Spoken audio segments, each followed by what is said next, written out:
당신은 지금 실패하고 있는 걸까요? 아니면 성장하고 있는 걸까요? 사실 이 둘은 똑같이 느껴집니다. 불안하고 피곤하고 뭔가 잘못되고 있는 것 같은 느낌. 그런데 여기 놀라운 사실이 있습니다. 뇌과학자들이 발견한 것인데요. 새로운 신경회로가 만들어질 때 뇌가 느끼는 감각이 스트레스와 거의 구분이 안 된다는 겁니다. 니체도 이미 알고 있었습니다.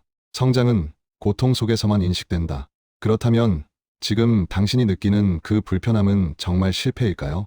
아니면 당신도 모르는 사이에 이미 성장이 시작된 걸까요? 오늘 이 영상에는 당신이 실패가 아니라 성장하고 있다는 과학적이고 철학적인 증거 7가지가 담겨 있습니다. 오늘 이 영상을 통해 당신의 성장과 성공의 품격이 한 단계 업그레이드 되길 바랍니다.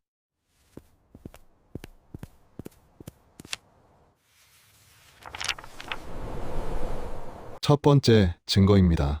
과거에 내가 불편해지기 시작했다. 예전에 나처럼 행동하면 이상하게 찝찝합니다. 과거에는 아무렇지 않게 했던 말투, 행동, 선택들이 지금은 왠지 어색하고 불편하게 느껴지죠. 이것을 자책으로 받아들이는 사람들이 많습니다. 하지만 그라시아는 말했습니다. 어제의 나보다 더 나은 사람이 되지 못하면 오늘의 나는 퇴보한 것이다. 이 말은 자책을 위한 것이 아닙니다. 오히려 당신의 뇌가 업데이트된 기준점을 만들기 시작했다는 뜻입니다. 신경과학에서는 이것을 내적 기준선 재조정이라고 부릅니다. 당신의 뇌가 과거의 당신을 기준으로 삼지 않고 더 높은 수준의 당신을 기준으로 삼기 시작했다는 의미입니다. 과거의 나를 바라볼 때 느껴지는 그 불편함은 당신이 이미 그 단계를 넘어섰다는 가장 확실한 증거입니다. 두 번째 증거는 작은 불편함입니다. 새로운 습관을 들일 때 오는 거슬림과 피로감 말입니다. 아침 일찍 일어나려고 할 때, 운동을 시작할 때, 책을 읽으려고 할 때 느껴지는 그 저항감. 행동과학에서는 이것을 인지적 마찰이라고 부릅니다. 이 마찰이 생겼다는 건 내가 기존 루틴을 깨고 새로운 연결을 만들기 시작했다는 의미입니다. 마르쿠스 아우렐리우스는 말했습니다. 우리는 반복하는 것이 곧 우리 자신이 된다. 지금 당신이 느끼는 그 마찰은 새로운 내가 만들어지고 있다는 생생한 증거입니다. 불편함을 회피하지 마세요. 그것은 당신이 안전지대를 벗어나 성장하고 있다는 신호이니까요. 세 번째 증거는 고독입니다. 성장하는 시기에는 이상하게 사람들이 떠나는 것처럼 느껴집니다. 연락이 뜸해지고 만남이 줄어들고 혼자 있는 시간이 많아지죠. 이것을 외로움으로 받아들이는 사람들이 많습니다. 하지만 스피노자는 말합니다. 모든 위대한 변화는 고독을 통과한다. 심리학에서도 성장이 시작되면 사람은 에너지, 보호 메커니즘이 발동되어 소모적인 관계를 스스로 줄이게 된다고 말합니다. 이것은 외로움이 아니라 내적 정비 과정입니다. 당신의 에너지가 과거의 당신을 유지하는 데 쓰이는 것이 아니라 미래의 당신을 만드는 데 집중되고 있다는 증거입니다. 지금 곁을 떠나는 사람들은 다음 단계의 당신과 맞지 않는 사람들일 뿐입니다. 네 번째 증거는 의심입니다. 이게 맞나? 내가 잘하고 있는 건가? 이런 질문이 자꾸 떠오릅니다. 많은 사람들이 이것을 자신감 부족으로 해석합니다. 하지만 데카르트는 말했습니다. 의심은 사고의 출발점이다. 철학에서 의심은 언제나 진보의 신호였습니다.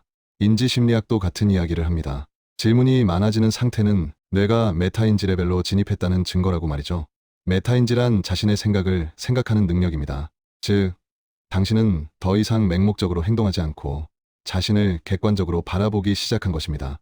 이 의심은 멈춤이 아니라 더 높은 수준의 나를 준비하는 단계입니다. 다섯 번째 증거는 감정의 변화입니다. 예전 같으면 화를 냈을 상황에서 이제는 담담해집니다. 화를 내지 않는 것이 아니라 화를 느끼되 흘려보낼 줄 알게 된 상태입니다. 스토아 철학에서는 이것을 감정의 주인이 되는 순간이라고 말합니다. 신경과학적으로 보면 전전두엽이 감정 중추인 편도체를 안정시키는 감정 조절 네트워크가 강화된 상태입니다. 당신의 뇌가 감정에 끌려다니지 않고 감정을 다스릴 수 있게 된 것이죠. 이것은 말 그대로 내면의 품격이 성장하고 있다는 증거입니다. 당신은 더 이상 감정의 노예가 아닙니다. 여섯 번째 증거는 피로감입니다. 눈에 보이는 성과는 없는데 몸은 유독 지칩니다. 많은 사람들이 이것을 번아웃이라고 착각합니다. 하지만 이것은 번아웃이 아니라 내면의 재정립이 일어날 때 나타나는 에너지 소모 현상입니다. 신경과학에서는 이를 신경가소성 피로라고 부릅니다.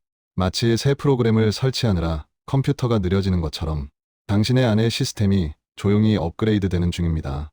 아도르노는 말했습니다. 진짜 변화는 소음이 아니라 정적 속에서 일어난다. 지금 당신이 느끼는 피로는 실패가 아니라 내면의 조용한 혁명입니다. 일곱 번째이자 마지막 증거는 가벼움입니다. 예전에는 무겁고 힘들었던 일이 어느 순간 가볍게 느껴집니다. 이것은 실력이 올라갔다는 가장 은밀한 증거입니다. 과학적으로도 실력이 오르면 뇌는 에너지 소모를 줄이기 위해 회로 최적화를 시작합니다. 그래서 할수록 가벼워집니다. 아리스토텔레스는 말합니다. 탁월함은 행동이 아니라 습관이다. 가벼움은 탁월함이 시작됐다는 신호입니다. 당신이 힘들게 쌓아올린 노력들이 이제 자연스러운 습관으로 내재화되고 있다는 뜻입니다. 이것이야말로 진짜 성장입니다. 성공은 갑자기 오는 것이 아니라 보이지 않는 축적의 순간에서 시작됩니다. 톨스토이는 위대한 일은 조용한 준비로부터 시작된다고 했습니다. 지금 당신이 느끼는 침묵, 고독, 불확실함이 사실은 가장 빠르게 성장하는 시간입니다.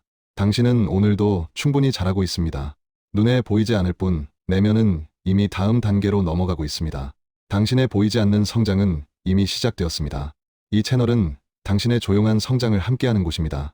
오늘의 지혜가 당신의 내면의 한 겹 더 깊은 품격으로 쌓이길 바랍니다. 구독과 좋아요로 함께 성장하는 여정에 동참해주세요.